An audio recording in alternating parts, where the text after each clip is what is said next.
Capítulo 9. O início da Segunda Guerra Mundial. Ao raiar do sol no dia 1º de setembro de 1939, exatamente na data que Hitler fixara em 3 de abril, ao dar as suas primeiras ordens referentes ao caso branco, os soldados alemães transpuseram a fronteira polonesa e convergiram sobre Varsóvia pelo norte, sul e oeste. No céu, aviões de guerra rugiam em busca de seus objetivos. Visavam colunas do exército polonês, depósitos de munições, pontes, estradas de ferro e até cidades desprotegidas. Dentro de poucos minutos, os soldados e os civis poloneses sentiram na carne a primeira demonstração do que seria esta guerra em que a Força Aérea distribuía a morte e a destruição em escala nunca antes vista no mundo. Iniciou-se assim um terror que se tornaria habitual para centenas de milhares de homens, mulheres e crianças na Europa e na Ásia durante os 6 próximos anos, e cujo espectro após o advento da bomba atômica iria assombrar a humanidade inteira com a ameaça do extermínio total. Em Berlim, logo de manhã, o dia se mostrava cinzento e abafado. Nuvens pairavam sobre a cidade oferecendo proteção contra bombardeios que eram esperados, mas não vieram. Observei que o povo nas ruas mantinha-se calmo apesar das notícias que o assaltavam pelo rádio e pelas edições extras, asteriscos. A proclamação de Hitler ao exército, anunciando o início das hostilidades, foi transmitida pela rádio alemã às 5h40 e as edições extras estavam nas ruas pouco depois. Fim de nota. Do Hotel Adlon via-se passar uma massa de operários que se dirigia para o trabalho no novo edifício da IG Farben como se nada tivesse acontecido. Ninguém abandonou as ferramentas para comprar as edições extras dos jornaleiros que às vezes passavam correndo e gritando as notícias. Talvez, como pensei, o povo alemão estivesse simplesmente atônito ao levantar-se nesta primeira manhã de setembro por achar-se envolvido numa guerra que eles estavam convencidos que o Führer evitaria. Não podiam acreditar que isto tivesse acontecido. Que contraste não se podia deixar de notar entre esta indiferença e a maneira pela qual os alemães foram à guerra em 1914. Naquela época houve um entusiasmo quase selvagem. A multidão nas ruas realizava manifestações delirantes, atirava flores sobre as tropas em marcha e ovacionava freneticamente o Kaiser Guilherme II, comandante supremo da guerra. Desta vez, as tropas não eram alvo de tais manifestações e as ruas estavam desertas quando o chefe nazista saiu da chancelaria pouco antes das 10 horas para dirigir-se ao Reichstag, de onde falaria à nação sobre os graves acontecimentos que ele mesmo provocara deliberada e insensivelmente. Até mesmo os membros do Reichstag, que na maioria eram meros autômatos vendidos ao partido nazista, não encontraram forças para demonstrar entusiasmo quando o ditador apresentou as suas explicações sobre os motivos pelos quais a Alemanha estava em guerra a partir da madrugada. Os aplausos foram moderados. O salão festivo do Teatro Kroll conheceu dias animadíssimos quando, em ocasiões anteriores e menos importantes, o líder declamara da sua tribuna. Ao ouvir o discurso de hoje, embora em certos trechos falasse com virulência, tinha-se a curiosa impressão de que ele estava na defensiva. O tom de todo o discurso era o de que até ele estava pasmado com a situação em que ele próprio se colocara e se sentia angustiado com isto.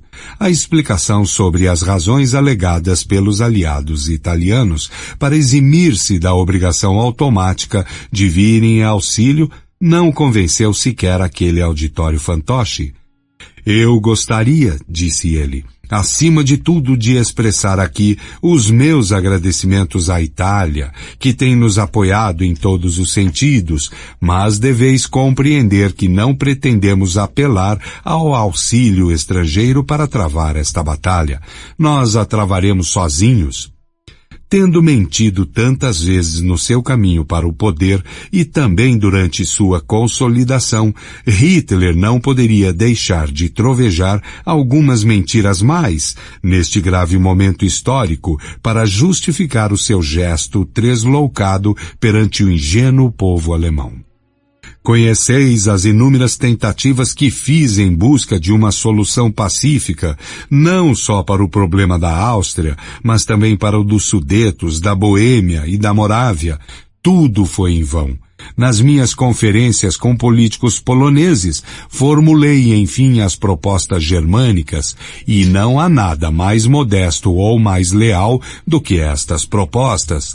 Gostaria de dizer isto ao mundo, somente eu estava em condições para fazer tais propostas, pois sei muito bem que ao fazê-las, contrariei a vontade de milhões de alemães.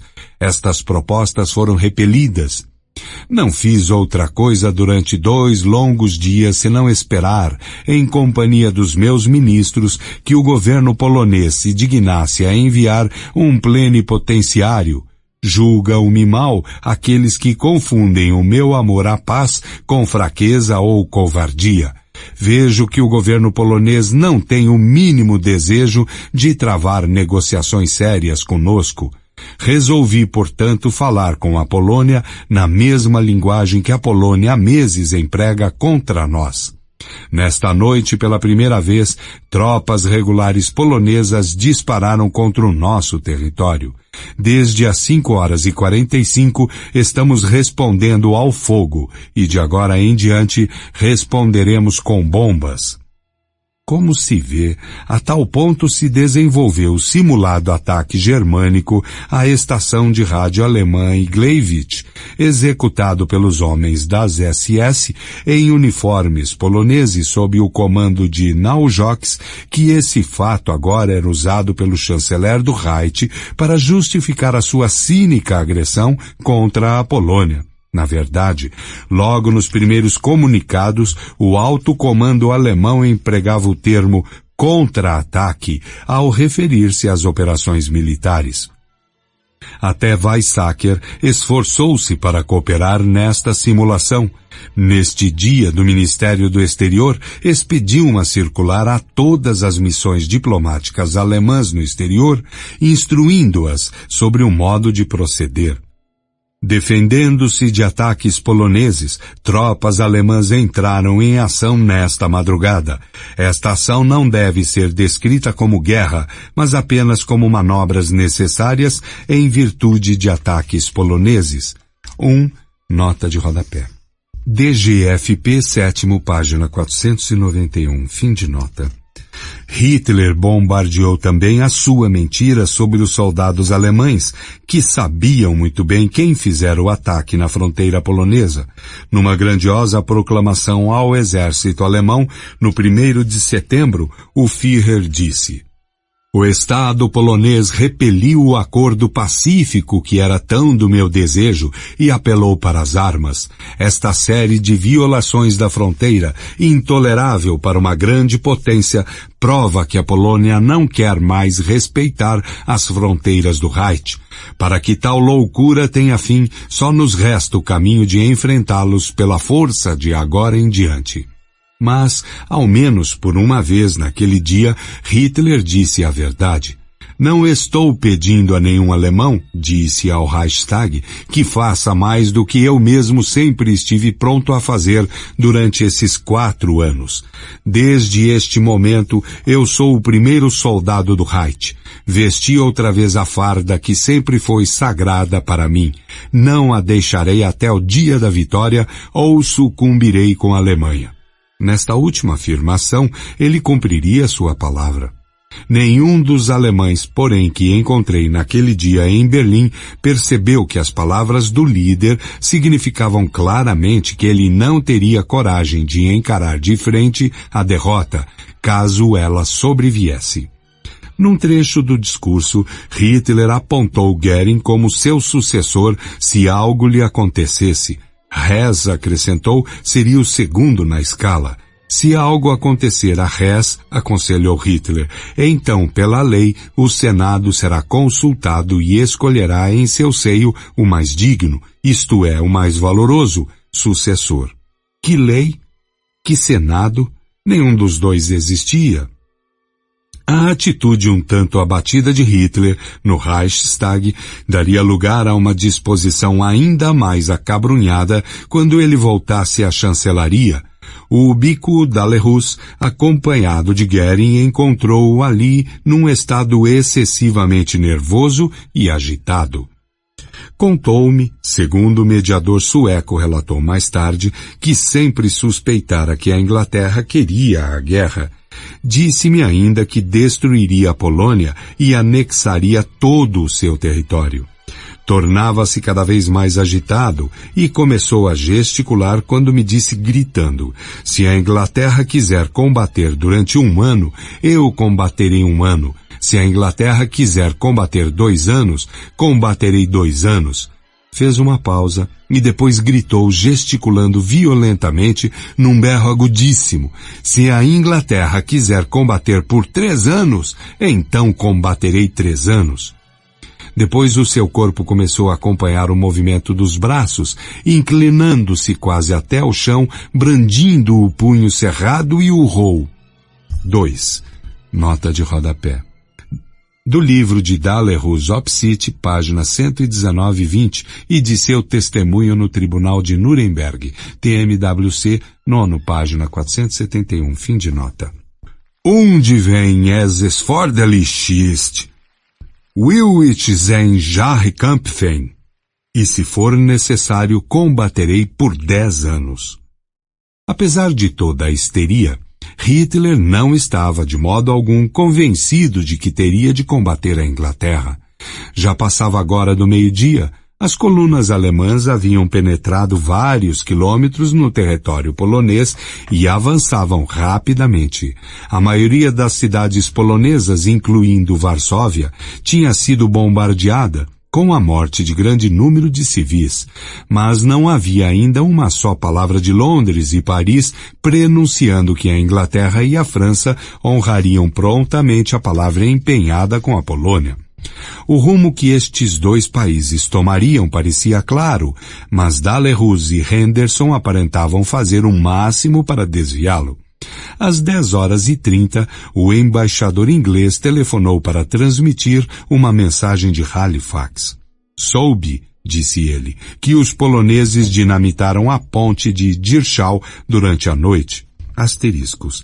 As operações alemãs para alcançar a ponte de Dirschau sobre Vístula, antes que os poloneses pudessem dinamitá-la, e que tinham sido planejadas no início do verão, são mencionadas constantemente nos documentos do Caso Branco.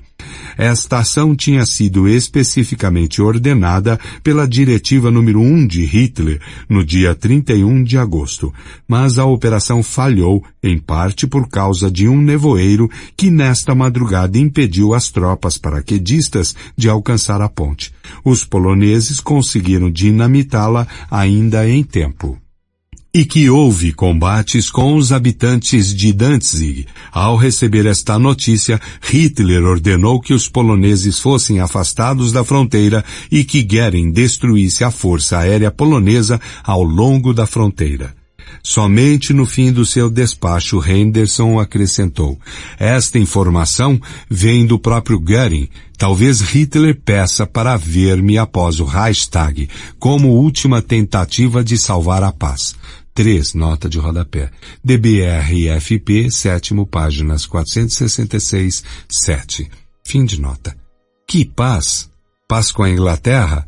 Já por 6 horas a Alemanha conduzia a guerra, com todo o seu poderio militar, contra um aliado da Inglaterra. O embaixador transmitira docilmente a Londres as mentiras de Goering, dizendo que os poloneses começaram o ataque. Hitler, porém, não chamou Henderson depois de sair do Reichstag, e por esse motivo o embaixador sentia-se um tanto desanimado, mas não completamente. Às 10h45, transmitiu por telefone outra mensagem para Halifax. Uma nova ideia nascia no seu cérebro fértil e confuso. É meu dever informar, telefonou ele, embora julgue pouco provável a sua realização, que no meu entender agora a única esperança de paz reside na possibilidade de o Marechal Smigly-Hiddes anunciar a sua decisão de ir imediatamente à Alemanha, como soldado e plenipotenciário para discutir com o Marechal de Campo Goering toda a questão. 4. Ibid. Fim de nota. Parece que a este singular embaixador inglês não ocorreu a hipótese de que o Marechal Smigly-Hiddes poderia estar agora ocupadíssimo na tarefa de repelir o maciço e injusto ataque alemão. Também não lhe ocorreu que uma viagem do Marechal polonês a Berlim como plenipotenciário, caso pudesse abandonar os seus afazeres nesta altura dos acontecimentos, seria o equivalente a uma rendição. Dalerus mostrava-se bem mais ativo que Henderson neste primeiro dia do ataque dos alemães à Polônia. Às 8h fora encontrar-se com Goering, que lhe disse que a guerra irrompeu porque os poloneses atacaram a estação de rádio em Gleiwitz e dinamitaram a ponte perto de Dirschau. O sueco imediatamente telefonou ao Ministério do Exterior em Londres para transmitir estas notícias. Informei a alguém ali, conforme declarou em Nuremberg, que de acordo com informações recebidas, os poloneses tinham atacado. E ao ouvir minhas palavras, naturalmente duvidaram da minha sanidade mental. 5 nota de rodapé. TMWC 9, página 436. Testemunho de Dalerus, conforme impresso, contém erro tipográfico que o faz dizer que os poloneses haviam sido atacados e, portanto, é desnorteante. Fim de nota. Mas, enfim, idêntica informação seria dada pelo embaixador de Sua Majestade em Berlim por telefone 2 horas depois. Um memorando secreto do Ministério Britânico de Relações Exteriores registra o telefonema do sueco às 9h05, imitando Goering. Dalerus persistia em dizer a Londres que os poloneses estão sabotando tudo e que tinha provas de que eles jamais pensaram em negociar. 6 nota de rodapé. DBRFP, 7º, páginas 474-5, fim de nota. Às 12h30, Dalerus estava novamente diante do telefone de longa distância em comunicação com o Ministério do Exterior. Desta vez, conseguiu falar com Cadogan. Acusou novamente de sabotarem a paz ao dinamitar a ponte de Dirschau e sugeriu voar mais uma vez a Londres em companhia de Forbes. Mas o inflexível e implacável Cadogan estava farto de Dalerus, principalmente agora que a guerra irrompera, e limitou-se a dizer ao sueco que agora nada mais poderia ser feito. Mas Cadogan era apenas o subsecretário dos Negócios Exteriores e nem sequer pertencia ao gabinete. Dalerus insistiu em que sua sugestão fosse submetida à consideração do gabinete e com arrogância disse a Cadogan que voltaria a telefonar dentro de 1 hora. Assim o fez e obteve a sua resposta. Qualquer ideia de mediação, disse Cadogan, enquanto as tropas alemãs invadem a Polônia, está completamente fora de cogitação. O único meio de frear a guerra é, primeiro, que as hostilidades sejam suspensas e, segundo, que as tropas germânicas sejam imediatamente retiradas do território polonês. 7 nota de rodapé. Ibid, número 651-652, páginas 479-80. Fim de nota.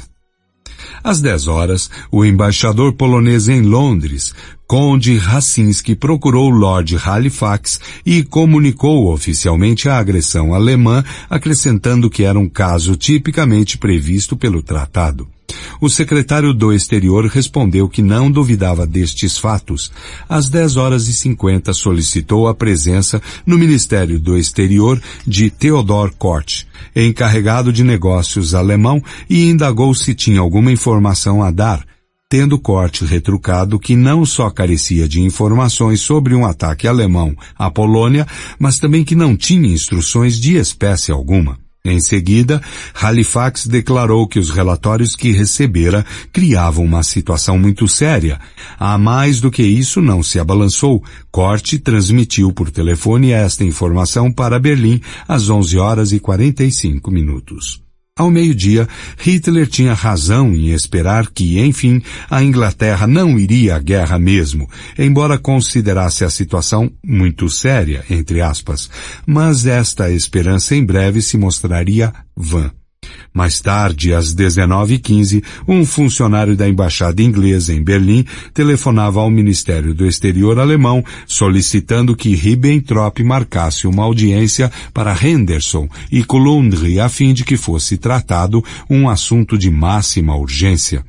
A embaixada francesa fazia um pedido semelhante após poucos minutos. Ribbentrop preferiu não tratar com os dois embaixadores ao mesmo tempo e assim recebeu Henderson às 21h, deixando a audiência com Coulondre para 1 hora mais tarde. O embaixador inglês apresentou-lhe uma nota oficial do governo. A não ser que o governo alemão esteja pronto, dizia a nota, para dar ao governo de Sua Majestade garantias satisfatórias de que suspendeu toda e qualquer ação agressiva contra a Polônia e esteja disposto a retirar prontamente as suas tropas do território polonês, o governo de Sua Majestade honrará, sem hesitação, as suas obrigações para com a Polônia. 8 nota de rodapé. O texto figura em DGFP 7º, páginas 492 e no Livro Azul Britânico, página 168. As notas do Dr. Schmidt sobre os comentários de Ribbentrop a Henderson e Coulondre figuram em DGFP 7º, páginas 493 e 495. Fim de nota. O texto da comunicação francesa era idêntico. Ribbentrop respondeu a ambos que transmitiria suas notas a Hitler e aproveitou a ocasião para uma longa dissertação, repetindo a já sovada história de que não existia uma agressão alemã, e sim uma agressão polonesa, pois as tropas polonesas atacaram o solo alemão no dia anterior. Mas, apesar de tudo, as finezas diplomáticas foram observadas. Sir Neville Henderson, ao descrever a entrevista, não deixou de salientar, no seu despacho daquela noite, que Ribbentrop se mostrara cortês e polido. Quando o embaixador fez os preparativos para retirar-se, surgiu uma questão. A de saber se o ministro do exterior alemão, na tempestuosa entrevista de 2 noites atrás, tinha ou não apresentado o texto das propostas alemãs à Polônia, na forma de uma confusão ininteligível. Henderson garantia que assim fora. Ribbentrop, contra-argumentando, disse que leu o texto vagarosa e claramente e até dera explicações verbais sobre os pontos mais importantes, de tal modo que ele supunha ter Henderson compreendido tudo. Era uma questão em que nunca chegariam a um acordo, mas que importava isto agora? 9 nota de rodapé. Versão de Schmidt do argumento em DGFP 7º, página 493. Henderson relata o fato brevemente em seu despacho na noite de 1º de setembro de 1939. Livro Azul Britânico, página 169. Fim de nota. Naquela noite de 1º de setembro em que as tropas alemãs penetravam cada vez mais na Polônia e a Luftwaffe bombardeava e bombardeava, Hitler ficou sabendo pelos comunicados anglo-franceses que teria de encarar a realidade de uma guerra mundial, salvo se interrompesse a marcha do seu exército e o fizesse voltar sobre seus próprios passos imediatamente. Esta última solução era inconcebível.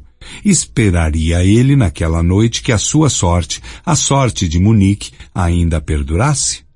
Pois o seu amigo Mussolini, assustado com o advento da guerra e temendo que uma avassaladora força anglo-francesa naval e terrestre caísse sobre a Itália, estava tentando arranjar desesperadamente um outro Munique. Mussolini intervém à última hora. Ainda em 26 de agosto, O Dutti, ao procurar esquivar-se das obrigações do Pacto de Aço, insistiu junto ao Führer que restava ainda uma solução política tendente a dar inteira satisfação moral e material à Alemanha. Hitler nem se dera ao trabalho de estudar o assunto com seu amigo e aliado, e isto desanimou o sócio minoritário do eixo. Mas deve ser recordado também que, apesar disto, Mussolini e Ciano, depois de serem informados pelo seu embaixador em Berlim de que a situação se tornara desesperadora, pediram a Hitler no dia 31 de agosto que ele ao menos se dignasse a receber Lipski, o embaixador polonês. Na ocasião, afirmaram-lhe que estavam procurando fazer com que o governo inglês concordasse com a devolução de Danzig, como primeiro passo nas negociações de paz. Era tarde demais, porém, para que Hitler fosse tentado por uma presa de tão pequeno porte. Danzig era um mero pretexto, segundo Führer contou aos seus generais. O que ele queria, na verdade, era destruir a Polônia. Mas o Dutti não sabia disto. A manhã do dia 1º de setembro trouxe-lhe o sério drama de proclamar imediatamente a neutralidade da Itália ou arriscar-se a um ataque por parte da Inglaterra e da França. O diário de Ciano registra como foi penosa para seu sogro esta decisão. Asteriscos. Na noite anterior à decisão de Mussolini foi transmitida à Inglaterra. Às 23h15, no dia 31 de agosto, o Ministério do Exterior recebia de Roma uma mensagem de Sir Percy Lorraine. O governo italiano decidiu-se. A Itália não lutará nem contra a Inglaterra nem contra a França. Isto me foi secretamente comunicado por Ciano às 21h15. 10 nota de rodapé. DBRFP 7º, número 621, página 459, fim de nota. Naquele dia, ao anoitecer, os italianos ficaram sobressaltados quando os ingleses cortaram todas as ligações telefônicas com Roma depois das 20 horas. Ciano temia que isto fosse o prelúdio de um ataque anglo-francês. Fim de nota. No dia 1º de setembro, logo de manhã, o infeliz ditador italiano telefonou pessoalmente ao embaixador Atólico em Berlim e, nas palavras de Ciano, mandou-o procurar Hitler imediatamente e rogar-lhe que enviasse um telegrama liberando das obrigações da aliança. 11 nota de rodapé. De Ciano Diaries, página 135, fim de nota. O Führer, rápido e até cavalheirescamente, respondeu. Antes de ir ao Reichstag às 9h40, despachou para o seu amigo um telegrama que, para se economizar tempo, foi transmitido por telefone para a embaixada alemã em Roma. Asteriscos. Às 16h30, após uma reunião do Conselho de Ministros em Roma, as emissoras italianas irradiaram uma notícia do Conselho declarando ao povo italiano que a Itália não tomará iniciativas militares. E imediatamente depois foi irradiada a mensagem de Hitler, liberando a Itália de suas obrigações. Fim de nota. Dutti. Agradeço calorosamente o apoio diplomático e político que tendes dado recentemente à Alemanha e à sua justa causa. Estou certo de que podemos realizar a tarefa que nos foi imposta com as forças militares da Alemanha. Nestas circunstâncias, portanto, espero não precisar do auxílio militar da Itália e antecipadamente agradeço-vos, Dutti, por tudo que fareis no futuro pela causa comum do fascismo e do nacional-socialismo. Adolf Hitler. 12 nota de rodapé. DGFP 7º, página 483, fim de nota. Às 0h45, depois de ter feito seu discurso no Reichstag e de ter se recuperado aparentemente de seu desabafo com Dalerus, Hitler sentiu-se inclinado a enviar mais uma mensagem ao Dutti, declarando que esperara resolver o problema polonês por intermédio de negociações, mas aguardara inutilmente 2 dias inteiros por um negociador polonês e que houve mais 14 casos de violação de fronteira durante a última noite, motivo pelo qual decidiu agora enfrentar a força com a força. Ao terminar, exprimiu novamente a sua gratidão para o seu parceiro velhaco. Agradeço-lhe, Duce, por todos os seus esforços. Agradeço especialmente as suas ofertas de mediação, mas desde o começo duvidei do resultado desta tentativa porque, se o governo polonês tivesse a mínima disposição para resolver o assunto amigavelmente, poderia tê-lo feito a qualquer tempo, mas recusou. Por esta razão, Duce não quis expô-lo ao perigo de assumir o papel de mediador, o que, tendo em vista a intransigência do governo polonês, teria sido inútil. Adolf Hitler. 13, nota de rodapé. Ibid, páginas 485, 6, fim de nota. Mussolini, porém, secundado por Ciano, fez um último e desesperado esforço no sentido de expor-se ao perigo de ser mediador.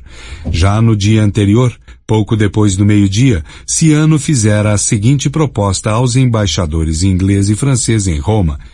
Se os seus governos concordassem, Mussolini convidaria a Alemanha para uma conferência a realizar-se no dia 5 de setembro, com a finalidade de examinar as cláusulas do Tratado de Versalhes, que eram as causas das atuais dificuldades. Seria de esperar que a notícia da invasão da Polônia pela Alemanha na manhã seguinte tornasse nulas propostas de Mussolini, mas, para surpresa dos italianos, Georges Bonnet, ministro do exterior da França, que era um grande apaziguador, telefonou no dia 1º de setembro às 11h45 para François Poncet, naquele tempo embaixador da França em Roma, e pediu-lhe para informar Ciano que o governo francês aprovava tal conferência, desde que não versasse sobre problemas de países que não estivessem nela representados e que não se restringisse somente à procura de soluções parciais e provisórias para problemas limitados e imediatos. Bonnet não fazia referência a qualquer eventual recuo das tropas alemãs ou mesmo a sua paralisação como condição para tal conferência. 14, nota de rodapé. Bonnet a François Poncet, às 11h45 da manhã de 1º de setembro, livro amarelo francês, editora francesa, páginas 377 e 8. A proposta de Mussolini para uma conferência em 5 de setembro foi esboçada num despacho de François Poncet a Bonnet em 31 de agosto, Ibid, página 360, fim de nota. Asteriscos. Por 2 vezes na tarde de 1º de setembro, Bonnet instruiu Noël, embaixador francês em Varsóvia, a perguntar a Beck se aceitava a proposta italiana para uma conferência.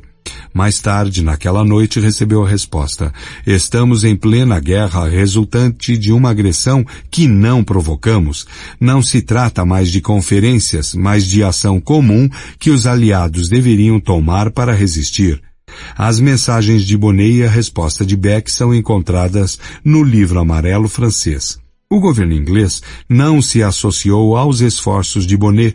Um memorando do Ministério do Exterior assinado por R.M. Mackenzie observa que o governo inglês não foi informado nem consultado sobre esta demarque. 15, nota de rodapé. DBRFP, 7º, páginas 530, fim de nota. Os ingleses, porém, fizeram questão de que esta condição fosse observada e conseguiram que o dividido gabinete francês também a adotasse. E assim as notas oficiais despachadas na noite de 1º de setembro contiveram a mesma advertência. O texto destas notas, nas quais a Inglaterra e a França advertiam que iriam à guerra se as tropas alemãs não fossem retiradas da Polônia, foi divulgado na mesma noite. É interessante notar que Mussolini, agarrando-se agora desesperadamente a qualquer esperança, mesmo as esperanças que nem sequer existiam, fez na manhã seguinte um novo apelo a Hitler, mas de um modo tal que parecia que ele, o Duce, não dava importância à advertência anglo-francesa. Segundo Henderson anotou no seu Final Report no dia 2 de setembro, foi um dia de incerteza. Asteriscos. Na noite anterior, sob instruções de Halifax, Henderson queimou seus códigos e documentos secretos e oficialmente pediu ao encarregado de negócios dos Estados Unidos que fizesse a gentileza de cuidar dos interesses da Inglaterra no caso de uma guerra. Livro Azul Britânico, página 21. Fim de nota.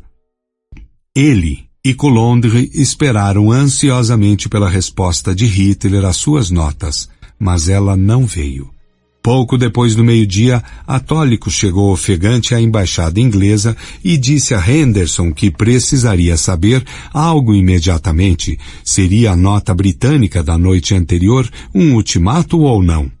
Respondi, escreveria Henderson depois, que fui autorizado a dizer ao ministro do exterior, caso ele indagasse, o que não fez, que não se tratava de ultimato, mas de advertência. 16, nota de rodapé. Henderson, relatório final, página 22. Fim de nota. Tendo recebido a sua resposta, o embaixador italiano precipitou-se para Wilhelmstrasse em direção ao Ministério do Exterior. Atólico tinha ido às 10 horas a Wilhelmstrasse, levando uma comunicação de Mussolini e, tendo sido informado que Ribbentrop não se sentia bem, entregou a Weizsäcker. 2 de setembro de 1939. No intuito de prestar informações, a Itália quer que se saiba, deixando naturalmente que todas as decisões sejam tomadas pelo Führer, que ela ainda tem possibilidades de levar a França, a Inglaterra e a Polônia a concordarem com uma conferência nas seguintes bases. Primeiro, um armistício que deixaria as tropas onde, grifo no original, estão agora. Segundo, convocação da conferência dentro de 2 a 3 dias. Terceiro, regularizar a disputa teuto-polonesa, o que no pé em que estão as coisas seria certamente favorável à Alemanha. A ideia que originalmente partiu do Duce é agora esposada principalmente pela França. Asteriscos. Ciano realça que a nota foi expedida em resultado de pressões francesas, Diários de Ciano, página 136, mas isto não é exato. Embora seja verdade que Bonnet fazia o possível para a realização da conferência, Mussolini é que forçava com desespero a aceitação da proposta. Fim de nota. Danzig já é germânica e a Alemanha já tem em mãos trunfos suficientes para garantir a realização da maior parte de suas reivindicações. Além do mais, a Alemanha já teve as suas satisfações morais. Se ela aceitasse a proposta de uma conferência, alcançaria todas as suas pretensões e ao mesmo tempo evitaria a guerra, que já agora parece que se tornará total e de duração extremamente longa. O Duce não quer insistir, mas julga extremamente necessário que o texto acima seja imediatamente levado à consideração de Herr von Ribbentrop e do Führer. 17, nota de rodapé. Texto em DGFP 7, páginas 509, 10, fim de nota. Não é de admirar, pois, que Ribbentrop, que se recuperara rapidamente de sua indisposição a ver Atólico às 0 horas e 30 minutos, observara que a proposta do Duce não poderia se conciliar com as notas anglo-francesas porque tinha o caráter de ultimato. O embaixador italiano, que à semelhança de seu chefe, ansiava por evitar a guerra e era ainda mais sincero, e interrompeu Ribbentrop para dizer que as declarações inglesas e francesas foram substituídas pela última comunicação do Duce. Atólico, na verdade, não tinha autoridade para fazer tal declaração, a qual, aliás, não era verdadeira. Mas a esta altura dos acontecimentos, provavelmente imaginou que nada havia a perder com a temeridade. Quando o ministro do exterior alemão mostrou as suas dúvidas, Atólico aferrou-se à sua tese.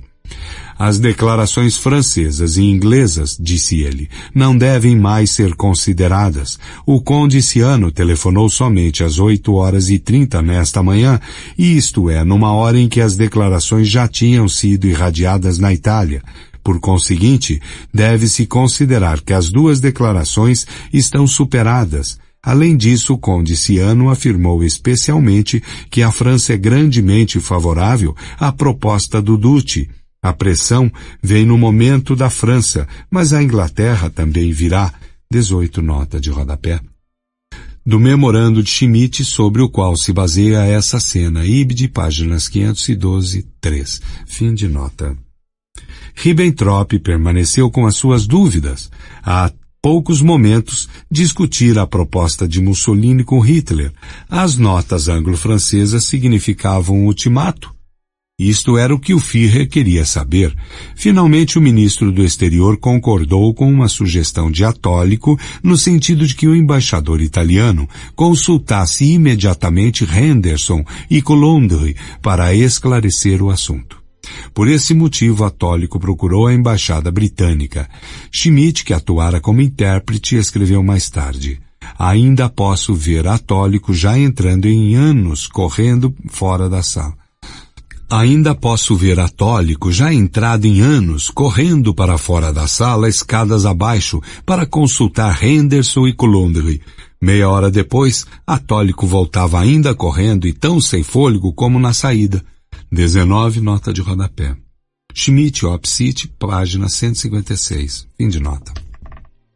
Recuperando o fôlego, o embaixador italiano relatou que Henderson lhe dissera que a nota inglesa não era um ultimato. Ribbentrop respondeu que, embora a resposta germânica à declaração anglo-francesa somente pudesse ser negativa, o Führer estava examinando a proposta do Duce, e se Roma confirmasse que nas declarações anglo-francesas não havia intuito de formular um ultimato, ele prepararia uma resposta dentro de 1 ou 2 dias. Quando Atólico insistiu em obter a resposta com maior antecedência, Ribbentrop concordou finalmente em responder ao meio-dia do dia seguinte, ou seja, domingo, 3 de setembro. Entre mentes, em Roma, as esperanças de Mussolini estavam caindo por terra. Às 14 horas, Ciano recebeu os embaixadores francês e inglês e, na presença deles, telefonou não só a Halifax, mas também a Bonnet, dando-lhes notícias sobre o entendimento de Atólico com o ministro do Exterior alemão. Bonnet mostrou-se efusivo, como de costume, e, segundo seu próprio relato, no livro amarelo francês, agradeceu calorosamente a Ciano os esforços em favor da paz. Halifax foi áspero, confirmou que a nota britânica não era um ultimato. Observe-se como os estadistas arrancavam os cabelos por uma simples palavra, pois a declaração anglo-francesa era inequívoca e falava por si mesmo. Acrescentou, porém, que na sua opinião os ingleses não poderiam aceitar a proposta de Mussolini para uma conferência se as tropas alemãs não se retirassem da Polônia. Sobre essa questão, Bonnet silenciara novamente. Halifax prometeu telefonar a Ciano transmitindo a decisão do gabinete inglês sobre o assunto. A decisão veio pouco depois das 19 horas. A Inglaterra aceitava a oferta do Duce, mas sob a condição de que as tropas alemãs voltassem às suas fronteiras. O ministro do Exterior italiano compreendeu que Hitler nunca aceitaria isto e que nada mais se poderia fazer, conforme registro em seu diário. Não me compete, acrescentou ele, aconselhar Hitler que rejeite peremptoriamente e até com desprezo. Eu disse isto a Halifax, aos 2 embaixadores e ao Duce, e depois telefonei a Berlim avisando que, a não ser que os alemães nos peçam o contrário, nós deixaremos cair os entendimentos. O último sinal de esperança se desvanecera. 20 nota de rodapé. De Ciano Diaries, página 136-7. E assim, no dia 2 de setembro, às 20h50, o cansado e abatido Atólico dirigiu-se mais uma vez a Wilhelmstrasse em Berlim. Desta vez, Ribbentrop recebeu-o na chancelaria, onde estava em conferência com Hitler. Um memorando do Ministério do Exterior, depois apreendido, relembra a cena. O embaixador italiano trouxe ao Ministério do Exterior a informação de que os ingleses se recusavam a entabular negociações na base da proposta de mediação italiana. Os ingleses exigiam, antes de iniciar as negociações, a imediata retirada de todas as tropas alemãs, não só do território polonês ocupado, mas também de Danzig. Concluindo, o embaixador italiano frisou que o Duce considerava sua proposta de mediação não mais existente. O ministro do Exterior aceitou sem comentários a comunicação do embaixador italiano. 21, nota de rodapé. DGFP 7º 524, 5. Fim de nota. Nem uma palavra de agradecimento ao incansável atólico por todos os seus esforços. Apenas um silêncio recriminador para com este aliado que tentava afastar a Alemanha da sua presa polonesa. A mais leve possibilidade de evitar a Segunda Guerra Mundial estava agora definitivamente extinta. Isto aparentemente era óbvio para todos, exceto para um ator no drama. Ainda às 21 horas, o pusilânime Bonnet telefonou a Ciano e confirmou mais uma vez que a nota francesa à Alemanha não tinha caráter de um ultimato e reiterou que o governo francês estava disposto a esperar até o meio-dia de 3 de setembro, o dia seguinte, por uma resposta germânica. Todavia, Bonnet disse a Ciano para que a conferência obtenha resultados favoráveis, o governo francês concorda com o inglês na afirmação de que as tropas alemãs devem ser evacuadas da Polônia. Pela primeira vez, Bonnet se referia a isto, e somente porque os ingleses se mostraram irredutíveis neste ponto. Ciano respondeu acreditar que o Reich não aceitaria tal condição, mas Bonnet não desistia. Procurou durante a noite uma saída final para eximir a França de cumprir suas obrigações para com a Polônia, já batida e sitiada.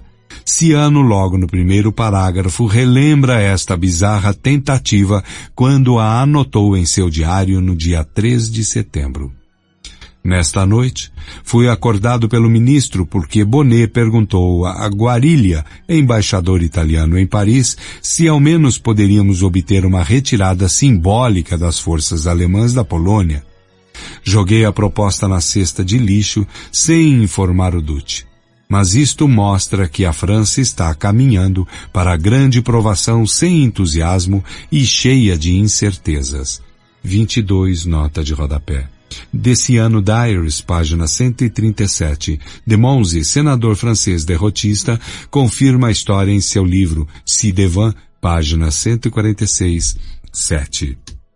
A Guerra Polonesa transforma-se na Segunda Guerra Mundial. O domingo 3 de setembro de 1939, em Berlim, foi um dia agradável como costumam ser os últimos dias de verão. O sol resplandecia, o ar estava calmo, era um dia típico, anotei no meu diário, em que os berlinenses gostavam de ir aos bosques ou aos lagos das proximidades. Ao anoitecer, um telegrama chegou à embaixada inglesa, expedido por Lord Halifax e endereçado a Sir Neville Henderson. Instruía-o a solicitar uma entrevista ao ministro do exterior alemão às 9 horas e transmitir uma comunicação cujo texto seguia anexo. O governo de Chamberlain chegará ao fim da linha. Há 32 horas admoestar a Hitler de que a Inglaterra iria à guerra na hipótese de a Alemanha não retirar as suas tropas da Polônia. Não houvera resposta. Agora o governo britânico estava decidido a honrar a sua palavra. E agora temia, segundo informou Charles Corbin, embaixador francês em Londres, ao hesitante Bonnet, às 14h30, que Hitler retardava deliberadamente a resposta a fim de conseguir penetrar o mais possível o território polonês, depois do que, tendo assegurado Danzig, o corredor e outras áreas, poderia fazer uma magnânima proposta de paz baseada nos 16 pontos firmados em 31 de agosto. 23, nota de rodapé. Despacho de Corbin, livro amarelo francês, edição francesa, página 395. Fim de nota. Para evitar esta armadilha, Halifax propôs aos franceses que as duas nações se declarassem em guerra contra a Alemanha se o governo alemão não desse, dentro de poucas horas, uma resposta favorável ao comunicado anglo-francês de 1º de setembro. Depois de uma reunião do gabinete inglês na tarde do dia 2 de setembro, ocasião em que se tomou uma decisão definitiva, Halifax sugeriu especificamente que os dois aliados apresentassem um ultimato a Berlim, exatamente à meia-noite, e que expiraria às 6 horas de 3 de setembro. 24 nota de rodapé. Esta parte baseia-se em DBRFP 7º cobrindo 2 e 3 de setembro. Há um excelente resumo baseado nos documentos do Ministério das Relações Exteriores da Inglaterra e nas poucas fontes francesas existentes em The Eve of the War, 1939, editado por Arnold Veronica e Tomby.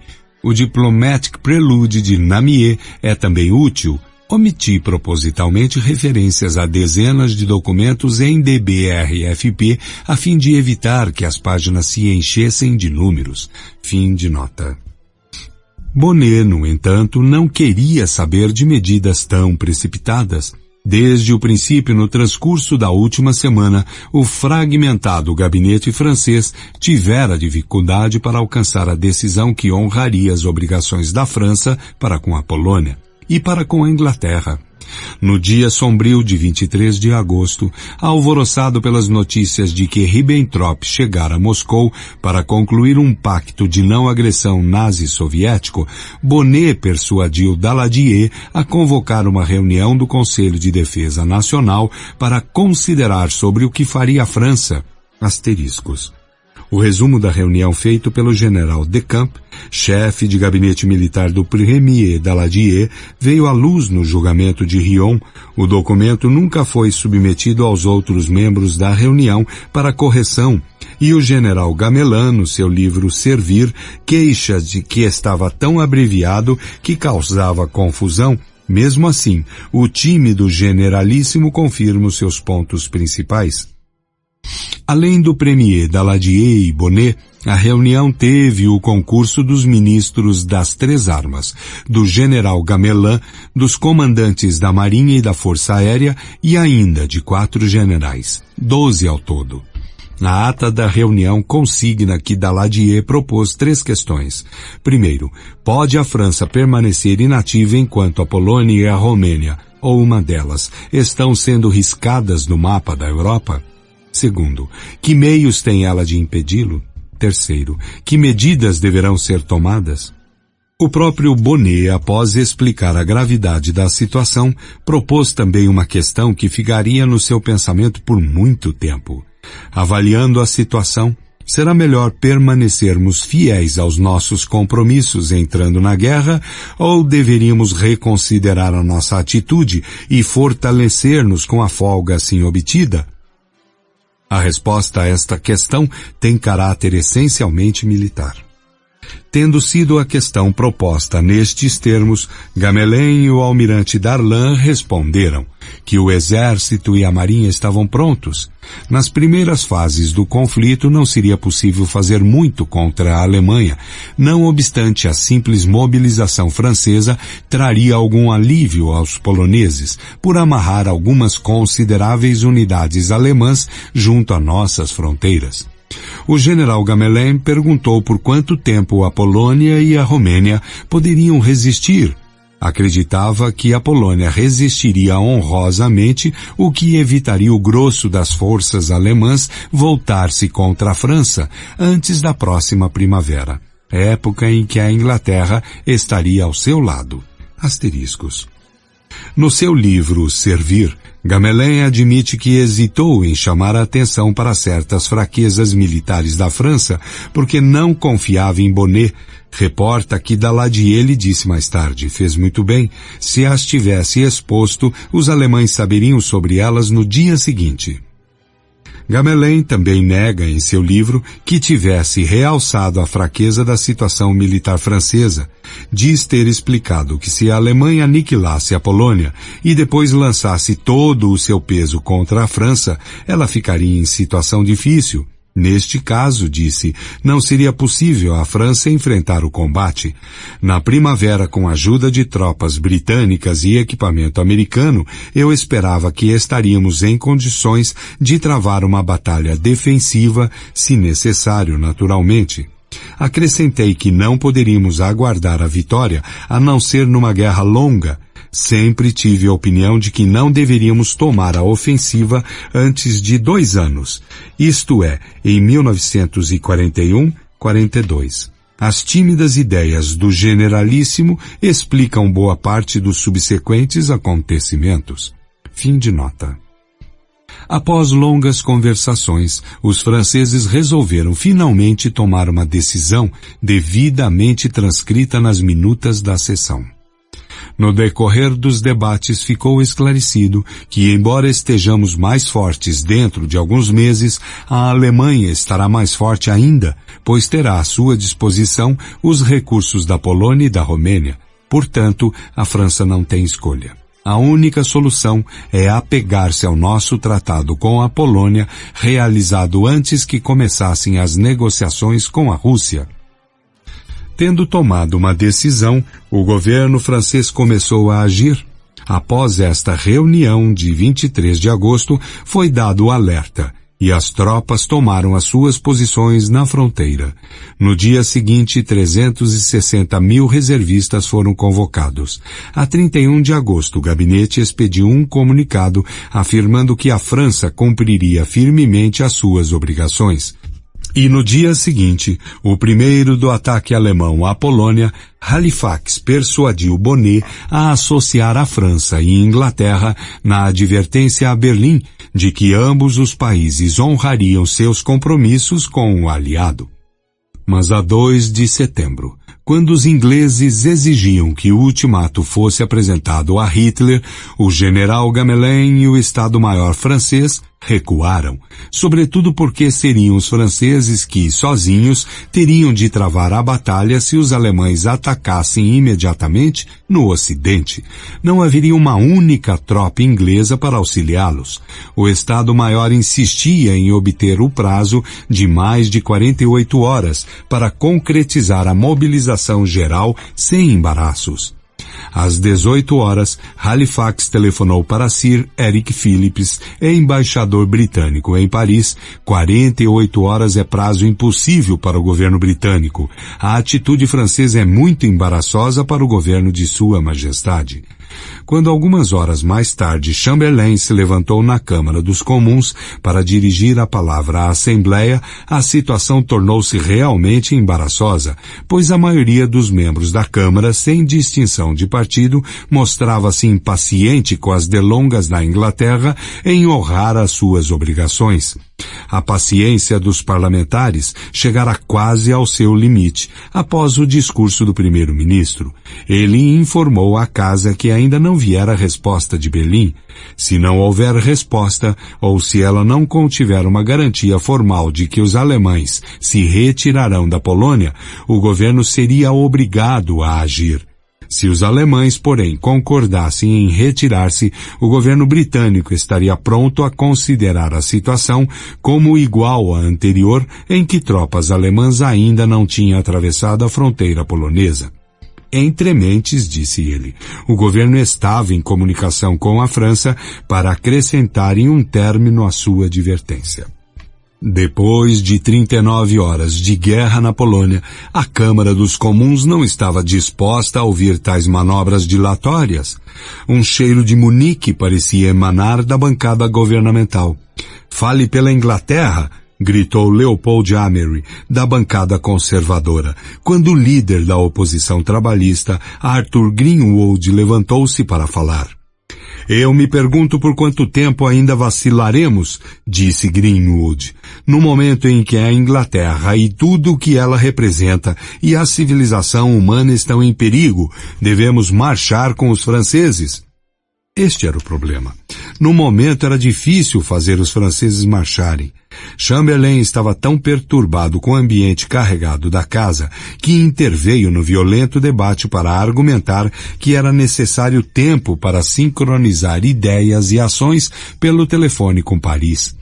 Eu ficaria horrorizado se a casa por um só momento julgasse, disse ele, que as afirmações aqui feitas por mim traíssem o menor enfraquecimento deste governo ou do da França. Disse que julgava estar o governo francês em assembleia neste momento e que uma comunicação seria recebida nas próximas horas. Perante a assembleia toda de pé, procurava afirmar: eu declaro antecipadamente que só há uma resposta possível para dar a esta casa amanhã, e espero que a casa acredite que falo com absoluta boa-fé. A aproximação inexorável da maior prova do Império Britânico foi anunciada, como Namier escreveu mais tarde, de uma maneira singularmente comedida. Chamberlain compreendia como os documentos secretos britânicos esclareceram que estava em graves dificuldades com o seu povo e que neste momento crítico para sua pátria, o seu próprio governo corria o risco de ser derrubado. Logo que saiu da Câmara, telefonou para Daladier. Os registros apontam a hora como sendo 21h50, e Cadogan ouviu numa extensão, fez apontamentos para os anais. Chamberlain, a situação é grave. Houve uma cena colérica na Câmara. Se a França insistir em 48 horas a partir do meio-dia de amanhã, seria impossível para o governo manter a situação aqui. O primeiro-ministro disse que compreendia bem ser a França aquela que suportaria o peso de um ataque alemão. Ele propôs um compromisso, um ultimato às 8 horas amanhã, expirando ao meio-dia. A não ser que bombardeiros ingleses estivessem prontos para agir imediatamente, respondeu Daladier, seria melhor a França protelar por algumas horas qualquer ataque contra o exército alemão. Menos de uma hora depois, às 22h30, Halifax telefonou a Bonnet. Fazia questão de que os franceses aderissem ao plano britânico, prevendo um ultimato a ser apresentado em Berlim às 8 horas do dia seguinte, 3 de setembro, cujo prazo expiraria ao meio-dia.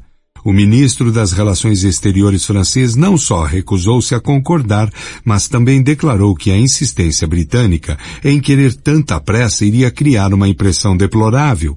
Exigiu que Londres esperasse ao menos até o meio-dia antes de apresentar um ultimato a Hitler. Halifax: é impossível ao governo de Sua Majestade esperar até essa hora. É muito duvidoso que o governo britânico possa manter a situação aqui. A Câmara dos Comuns deveria reunir-se domingo ao meio-dia, 3 de setembro, de conformidade com o estado de espírito reinante na sessão da tarde de sábado. Chamberlain e Halifax sabiam que, para sobreviver, teriam de dar ao parlamento a resposta que ele exigia. Às 2 horas, Corbin e o embaixador francês em Londres preveniu Bonnet de que o gabinete de Chamberlain arriscara-se a cair caso não pudesse dar ao parlamento uma decisão definitiva. Halifax, pouco antes de terminar o seu telefonema para Bonnet, informou de que a Inglaterra estava decidida a agir por sua própria conta.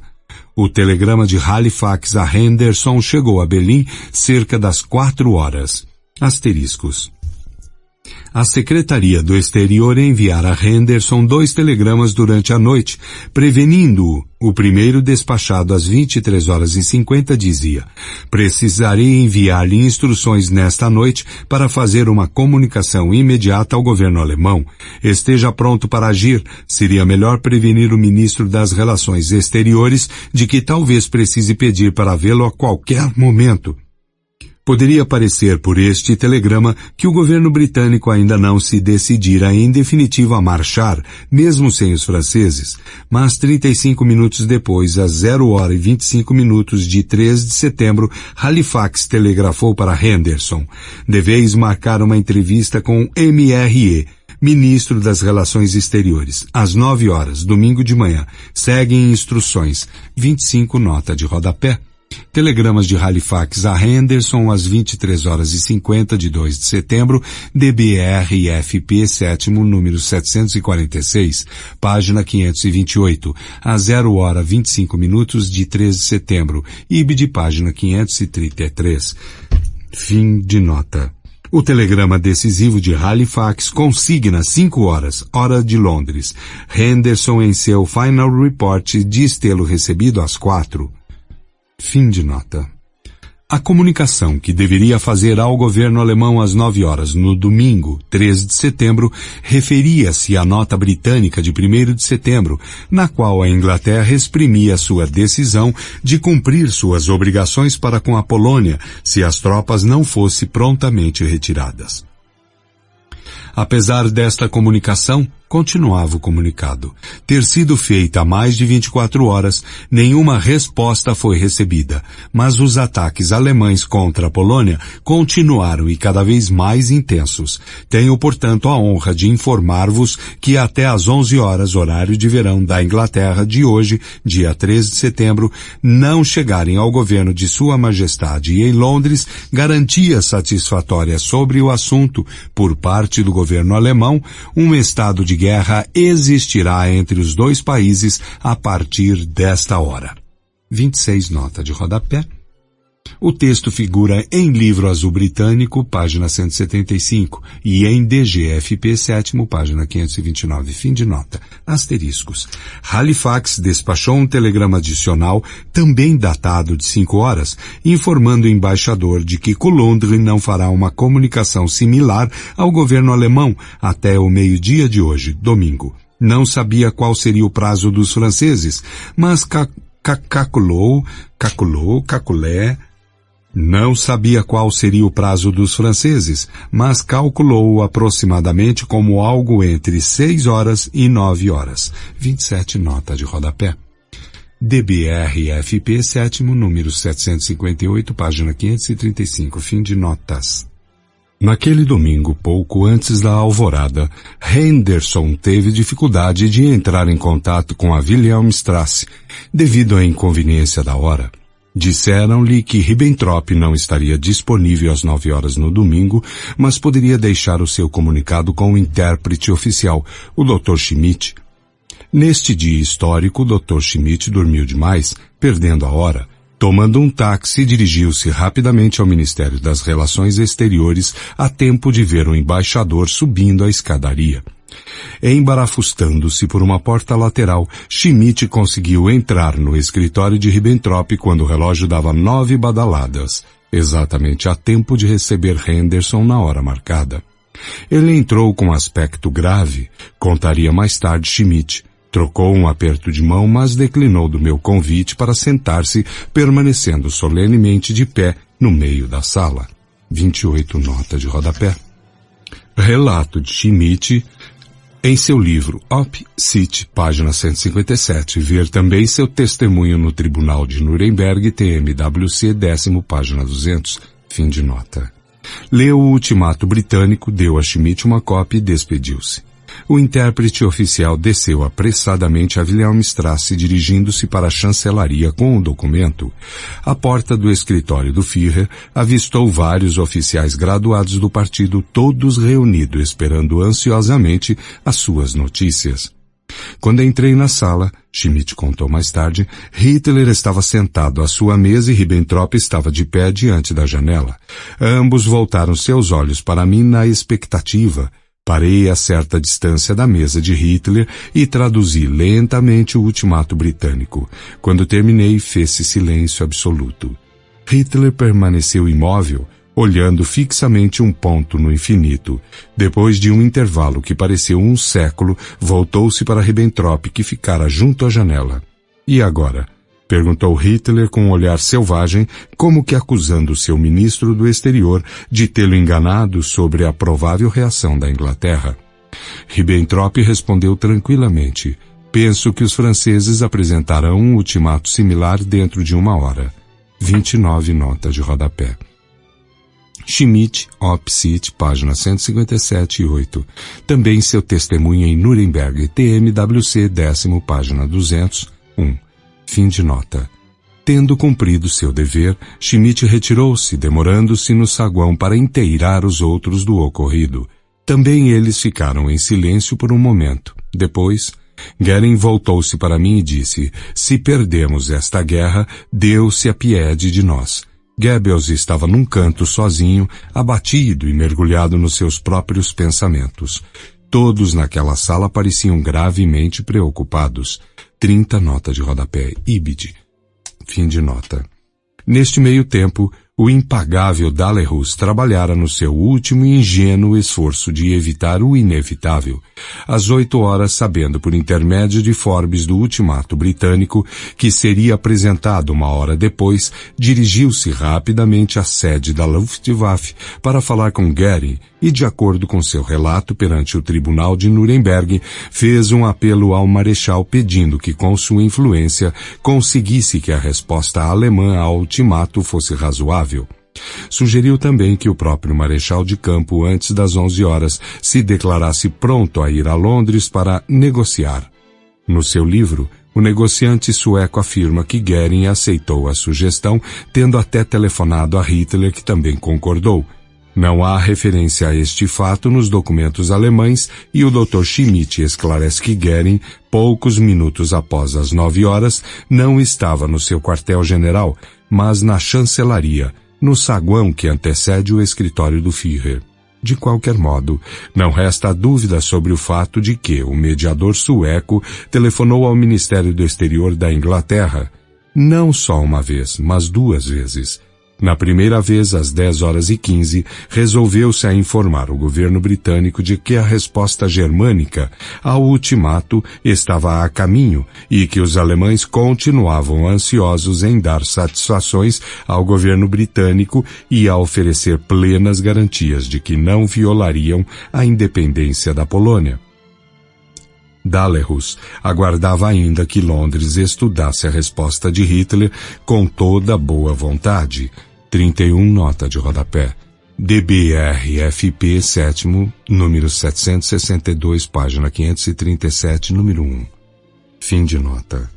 Meia hora depois, às 10h50, 10 minutos antes que o prazo do ultimato expirasse, Dalerus estava outra vez ao lado do telefone de longa distância, comunicando-se com o Ministério do Exterior em Londres, desta vez para expor a sua ideia que previa o embarque imediato de Goering para Londres, com o consentimento do Führer. Não percebeu que já era tarde demais para tais antiguidades diplomáticas, mas os fatos logo iriam despertá-lo. Foi-lhe dada uma resposta não oficial por Halifax. A sua proposta não poderia ser levada em consideração.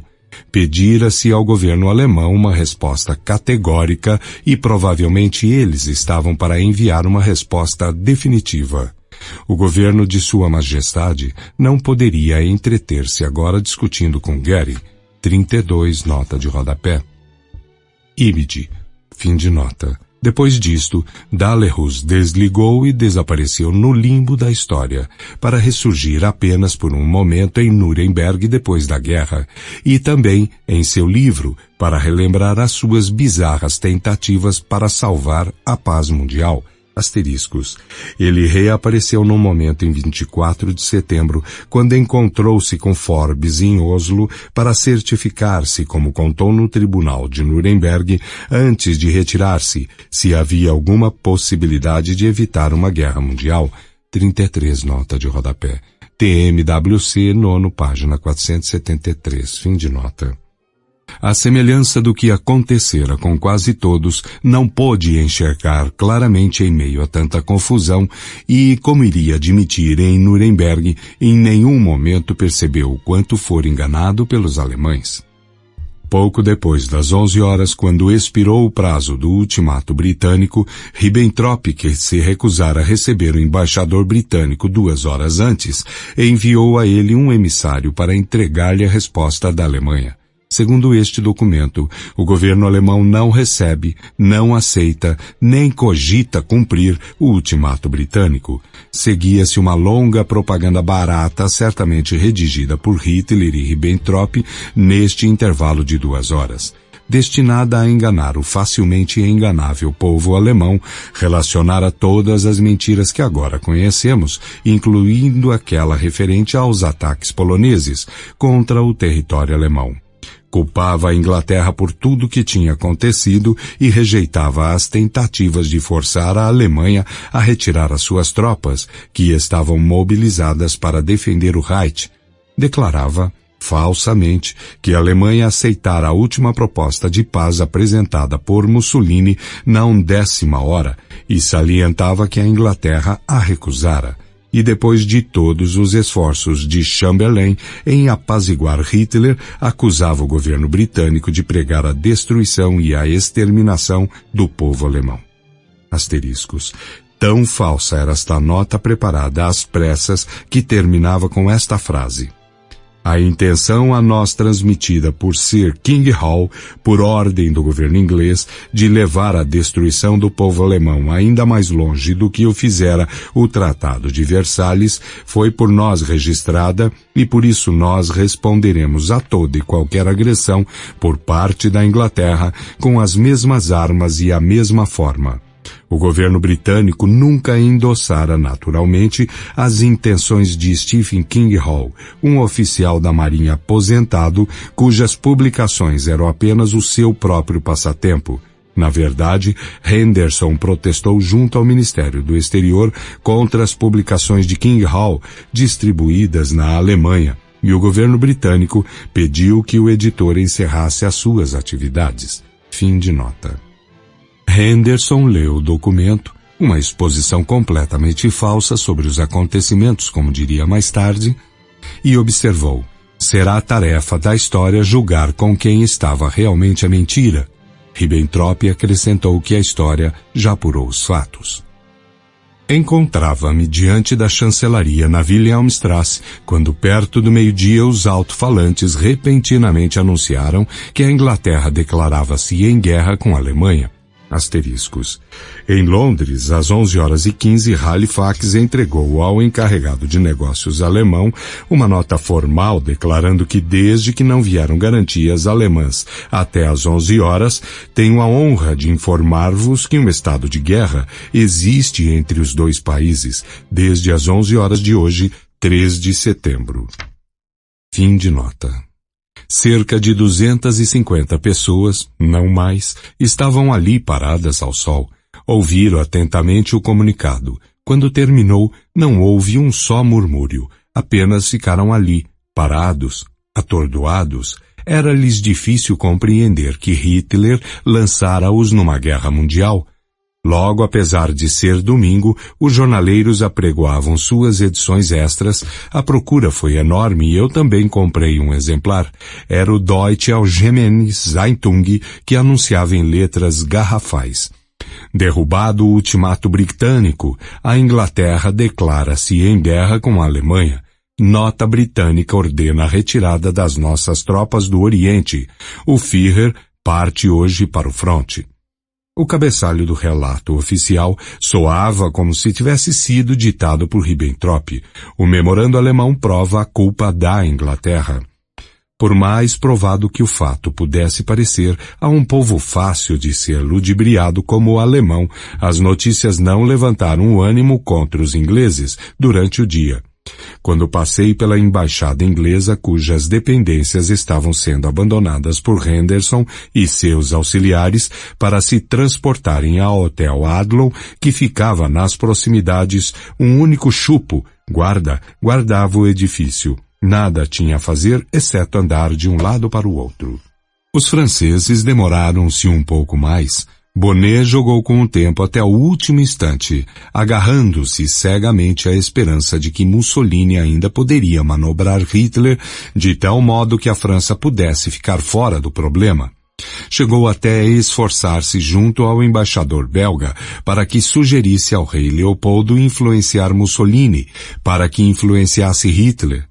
Durante todo o sábado, dia 2 de setembro, ele argumentava com o seu próprio gabinete como o fizera com o britânico, que prometera a Ciano esperar até o meio-dia de 3 de setembro pela resposta germânica à nota anglo-francesa de 1º de setembro, e que não poderia faltar com sua palavra. Ele se comprometera, na verdade, com o ministro do exterior italiano pelo telefone, mas somente às 21 horas do dia 2 de setembro. A proposta do Duce no sentido de que se realizasse uma conferência a esta hora estava morta, definitivamente superada, conforme Ciano tentou dizer-lhe, e naquele instante também os ingleses estavam pleiteando a apresentação de um ultimato conjunto a Berlim à meia-noite. Pouco antes da meia-noite, em 2 de setembro, o governo francês decidiu-se finalmente. Exatamente à meia-noite, Bonnet telegrafou a Berlim, avisando Coulondre de que pela manhã seguiria o texto para uma nova demarque, a ser feita ao meio-dia junto a Wilhelmstrasse. Asteriscos. Porém, mesmo após isso, recorda-se, Bonnet fez um último esforço para manter a França fora da guerra, ao propor durante a noite aos italianos que induzissem Hitler a fazer uma retirada simbólica da Polônia. Fim de nota. Foi feita às 10h20, no domingo 3 de setembro, 40 minutos antes do término do ultimato inglês. O ultimato francês dizia, à semelhança do britânico, que no caso de uma resposta negativa, a França declarava que cumpriria suas obrigações para com a Polônia, as quais eram do conhecimento do governo alemão. Mesmo neste instante final, Bonnet evitava uma declaração de guerra formal. Segundo o livro amarelo francês, que é oficial, o texto do ultimato francês telegrafado a Coulondre consignava que o término do ultimato seria às 17 horas, mas não era, porém, a hora consignada no telegrama original. Às 8h45, o embaixador Phipps em Paris notificou Halifax que Bonnet diz que o prazo dado pela França expirará às 5h da manhã de segunda-feira, 4 de setembro. Esta era exatamente a hora marcada no telegrama de Bonnet. Isto representava uma concessão do Estado-Maior conseguida a muito custo por Daladier na manhã de domingo, pois os generais insistiam no prazo de 48 horas. Mesmo assim, a delonga irritou o governo inglês, cuja inconformidade foi transmitida a Paris em termos candentes pela manhã. O premier Daladier, em consequência, fez um último apelo aos militares. Chamou o general Colston do Estado-Maior às 11h30 e exigiu um prazo menor. O general relutantemente concordou em diminuí-lo para 12 horas.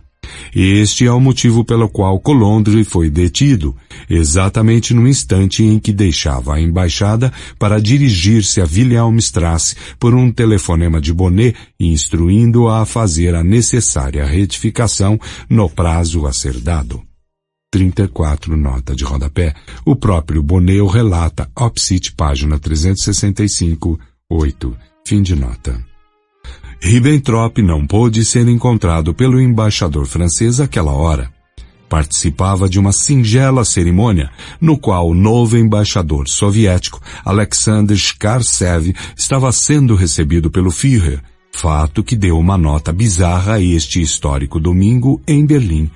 Coulondre, insistindo em cumprir à risca as instruções de apresentar-se exatamente ao meio-dia, terminou sendo recebido por Weizsäcker. Como o embaixador indagasse se o secretário de Estado estava autorizado a dar uma resposta satisfatória aos franceses, Weizsäcker respondeu que não estava em condições de dar resposta de espécie alguma. Seguiu-se então, neste momento solene, uma pequena comédia diplomática. Quando Coulondre tentou considerar a resposta de Weizsäcker como sendo uma negativa, coisa que aliás ele já previra, e tentou entregar o formal ultimato francês ao secretário de Estado alemão, ele recusou-se a aceitá-lo, sugerindo ao embaixador que tivesse a bondade de ter um pouco mais de paciência e procurasse o ministro do exterior em pessoa. Tendo sido repelido, e não pela primeira vez, Coulondre teve de resignar-se a esperar por meia hora. Às 12h30 foi conduzido à chancelaria para ver Ribbentrop. 35 nota de rodapé. Memorando de Weizsäcker sobre a conferência DGFP 7º, página 532. Fim de nota. O ministro do exterior nazista sabia exatamente qual a missão do embaixador, mas não poderia deixar escapar, nesta última ocasião, a oportunidade de impingir ao enviado francês uma das suas costumeiras mentiras sobre a história. Após salientar que Mussolini, ao apresentar a sua proposta de última hora, realçara que a França estava de acordo, Ribbentrop declarou que a Alemanha informou ontem ao Duce que também estava pronta a concordar com a proposta. Pouco depois, acrescentou Ribbentrop, o Duce dizia que sua proposta caíra devido à intransigência do governo inglês. Mas Coulondre, no decorrer dos últimos meses, ouvira bastante sobre as perfídias de Ribbentrop. Escutou por algum tempo o ministro do exterior nazista, que agora discorria sobre seus sentimentos, dizendo que ficaria penalizado se a França seguisse a Inglaterra e que a Alemanha não tinha intenção alguma de atacar a França. Finalmente, o embaixador levantou a questão que motivara a sua visita e perguntou: as palavras de Vossa Excelência significam que a resposta do governo alemão ao comunicado francês de 1º de setembro é negativa? Sim, respondeu Ribbentrop. Ato contínuo, o embaixador apresentou o ultimato francês ao ministro do exterior, declarando na ocasião que pela última vez sublinhava a grave responsabilidade do Reich por atacar a Polônia. Sem uma declaração de guerra, e por repelir o pedido anglo-francês de recolher as tropas alemãs. Neste caso, a França será a agressora, disse Ribbentrop. A história julgará, respondeu Coulondre. Naquele domingo, em Berlim, todos os que participavam do ato final do drama pareciam pedir o julgamento da história. Conquanto a França estivesse mobilizando um exército que teria avassaladora superioridade quando os alemães se voltassem contra o Ocidente e a Inglaterra tivesse no momento apenas forças modestas, era a Inglaterra que assombrava o cérebro febril de Hitler, como sendo não só o principal inimigo, mas também o antagonista responsável pela situação atual. E isto foi esclarecido nas duas grandiosas proclamações que fez durante a tarde ao povo alemão e ao exército ocidental. Na ocasião, desabafou o amargo ressentimento e o ódio histérico que sentia pelos britânicos.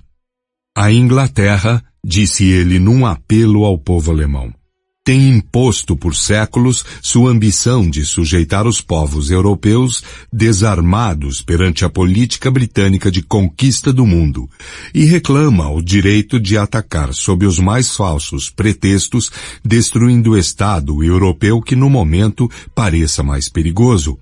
Nós mesmos temos testemunhado esta política de envolvimento. Os fomentadores de guerra ingleses oprimiram o povo alemão com o Diktat de Versalhes.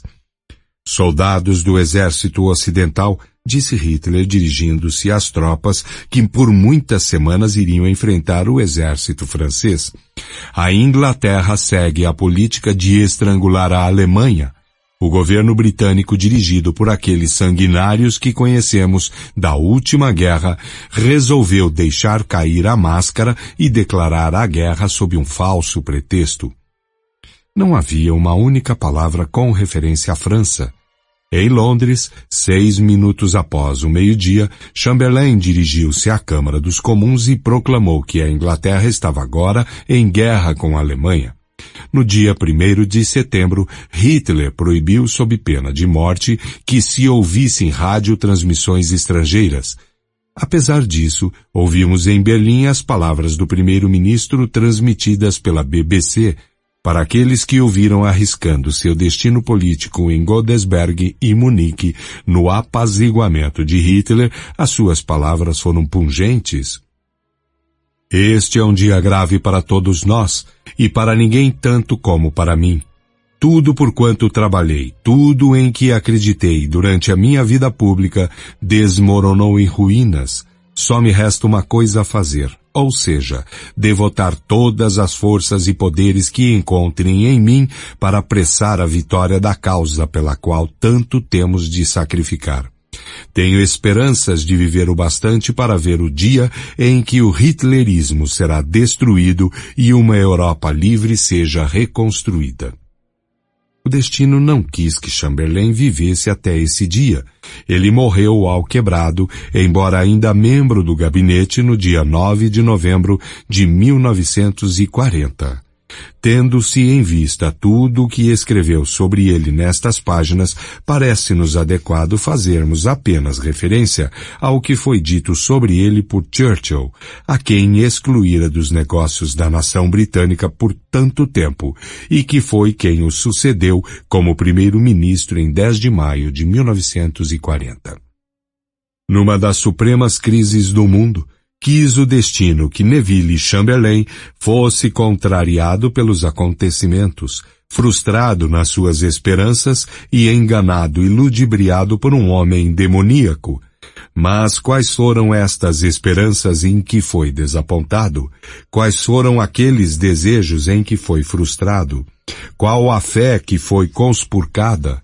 Foram certamente aqueles entre os quais se contam os melhores sentimentos do coração humano, o amor à paz, o trabalho pela paz, a luta pela paz, mesmo à custa de grandes perigos e certamente com desdém pela popularidade ou pelo aplauso. Tendo a sua diplomacia falhado no intento de manter a França e a Inglaterra fora da guerra, Hitler volveu a atenção para assuntos militares durante a tarde de 3 de setembro. Escolheu a diretiva secreta número 2 para orientar a guerra.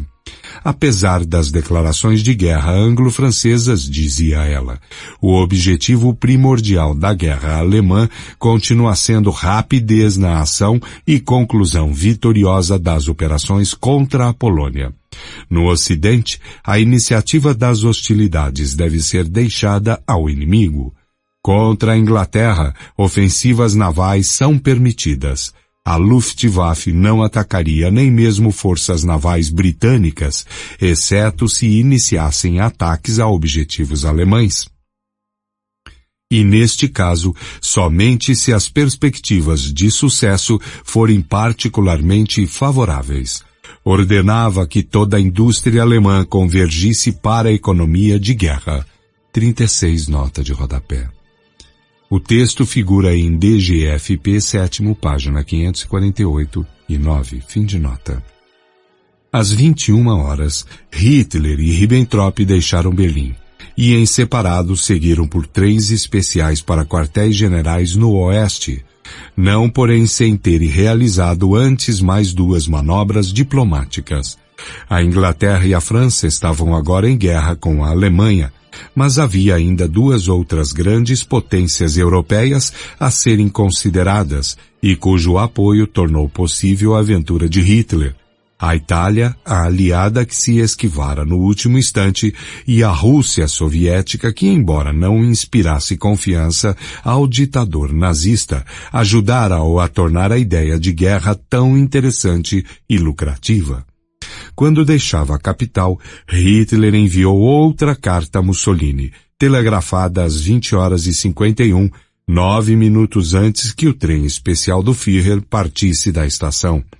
Embora a carta não fosse inteiramente franca, nem isenta de falsidades, ela nos oferece a melhor imagem que talvez jamais possamos ter sobre os pensamentos de Adolf Hitler, quando deixava pela primeira vez a sombria capital do Terceiro Reich para assumir o seu papel de supremo comandante da guerra.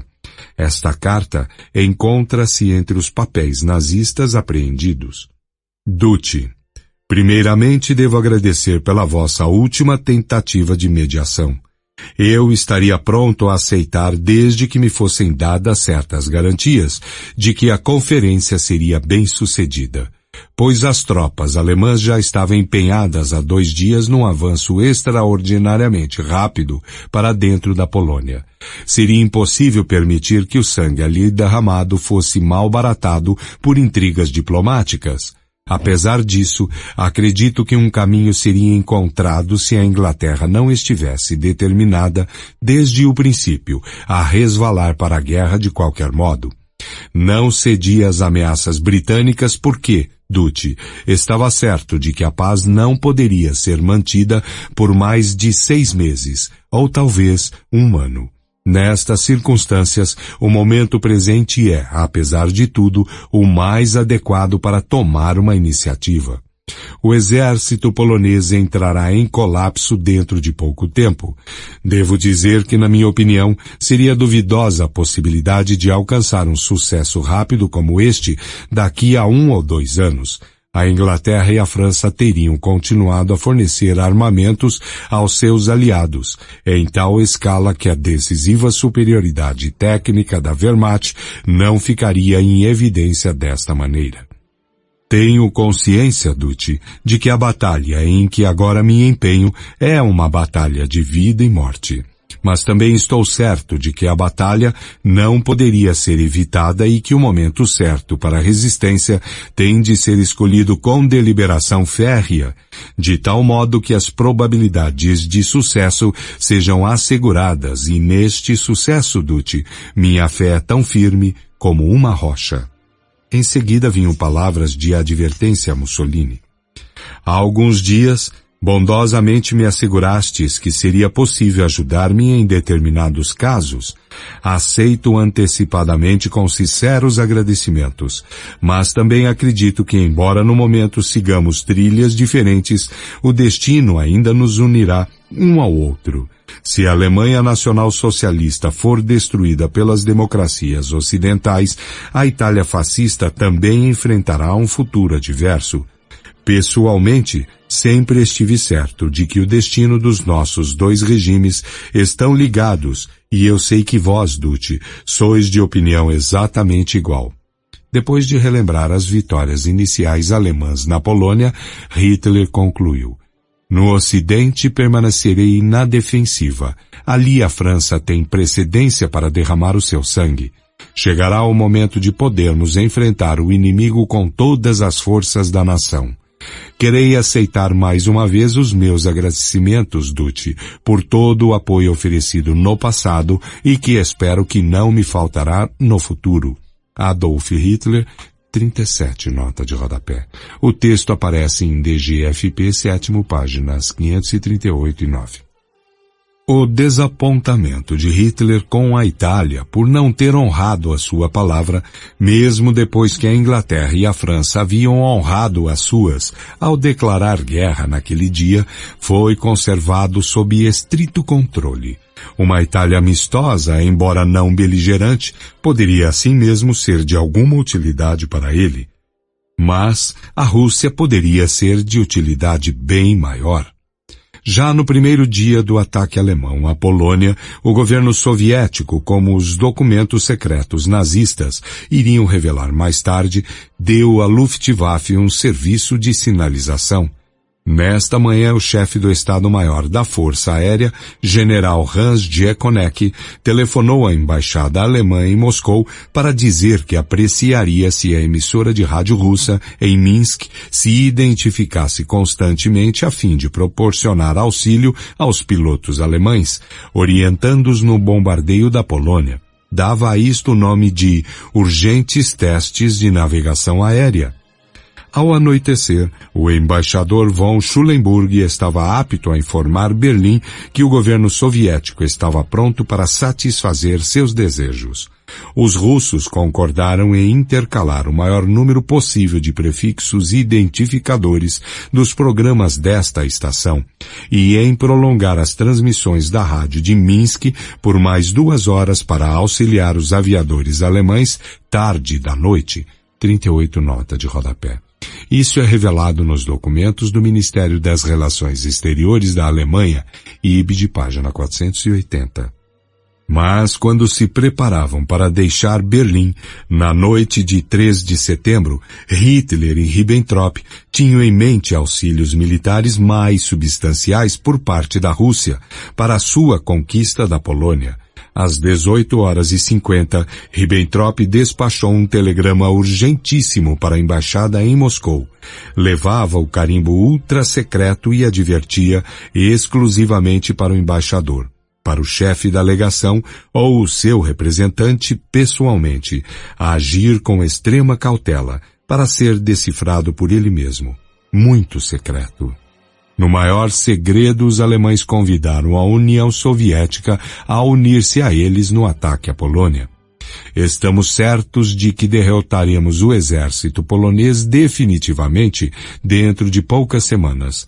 Conservaremos depois o território previsto em Moscou como esfera de influência alemã sob ocupação militar.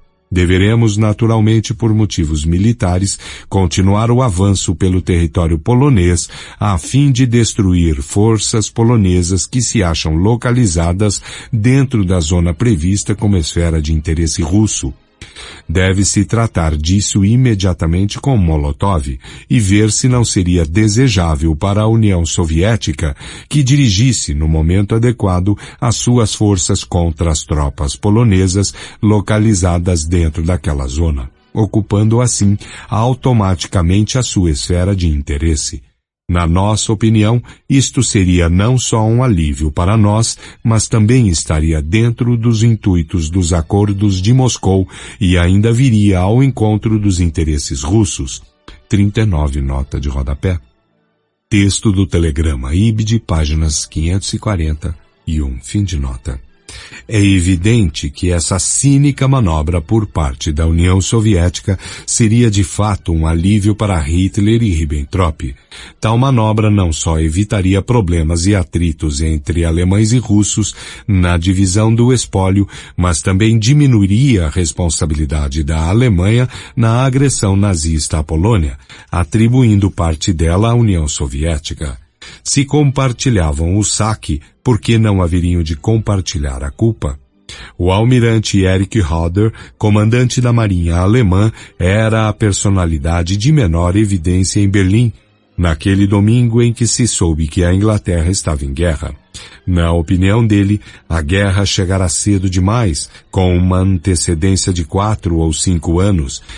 Em 1944-45, o plano Z da Marinha estaria completo, dando à Alemanha uma frota considerável para opor-se à da Inglaterra. Mas estava em 3 de setembro de 1939, e Hodder sabia, embora Hitler não lhe desse ouvidos, que não dispunha de navios em número suficiente, nem de submarinos para ousar uma guerra efetiva contra a Inglaterra. No seu diário, o almirante escreveu: Hoje estourou a guerra contra a França e a Inglaterra. Uma guerra que, de acordo com declarações anteriores do Führer, não precisaríamos travar antes de 1944. O Führer acreditou até o último instante em que poderia evitá-la, mesmo que isto significasse um adiamento. O Führer acreditou até o último instante em que poderia evitá-la, mesmo que isto significasse um adiamento da solução final da questão polonesa. No que concerne à Marinha, é óbvio que não está adequadamente preparada para a grande batalha com a Inglaterra. A força submarina ainda é insignificante para ter atuação decisiva na guerra. As forças de superfície, além disso, são tão inferiores à frota inglesa em número e poderio que, mesmo empregando a sua capacidade máxima, não poderiam fazer mais do que mostrar que sabem morrer com valentia. 40, nota de rodapé. Führer Conferences on Naval Affairs, conferências do Führer sobre questões navais, daqui por diante referido como FCNA, 1939, páginas 13, 4. Fim de nota. Não obstante, às 21 horas, no dia 3 de setembro de 1939, no momento em que Hitler deixava Berlim, a Marinha alemã golpeou. Sem advertência prévia, o submarino U-30 torpedeou e afundou o vapor de carreira Atênia, a cerca de 200 milhas marítimas das Ilhas Hébridas, quando estava em rota de Liverpool para Montreal, levando 1.400 passageiros, dos quais 112, inclusive 28 americanos, perderam a vida. A Segunda Guerra Mundial começara.